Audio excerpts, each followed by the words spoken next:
Hello, నేను doctor Gautami, paediatrician from Peekaboo children's clinic. ఇవాళ మనం ఇన్ఫాంట్ మదర్స్ అడిగే ఒక FAQకి ఆన్సర్ తెలుసుకుందాం. Cow milk and buffalo milk up to 1 year age వరకు ఇవ్వద్దంటాం. బట్ దాని నుంచి వచ్చే కర్డ్ని 6 months నుంచి ఇవ్వచ్చని చెప్తారు. ఎందుకు అని. కౌ మిల్క్ అండ్ బఫెలో మిల్క్లో హై అమౌంట్ ఆఫ్ కెసిన్ ఉంటుంది. దీన్ని ఇన్ఫాంట్ గట్ హ్యాండిల్ చేయలేదు.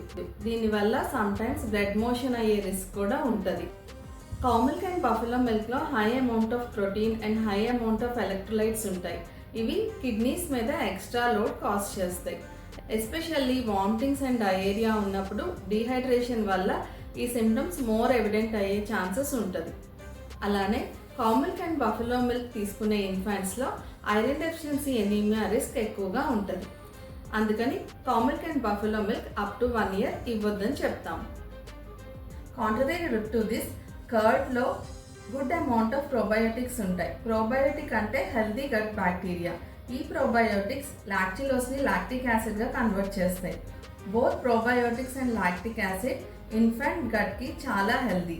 ఇవి కోలికి సిమ్టమ్స్ని కూడా సబ్సైడ్ చేస్తాయి. అలానే మన కర్డ్లో ఉండే ప్రోబయోటిక్స్ ప్రోటీన్ని ఇంకా సింప్లర్ ఫామ్లోకి కన్వర్ట్ చేస్తాయి. సో ప్రోటీన్ డైజెషన్ కూడా ఈజీ అవుతుంది. So any time complementary feeding start చేసినప్పుడు కర్డ్ అనేది ఒక best option. For more parenting tips, please follow our page.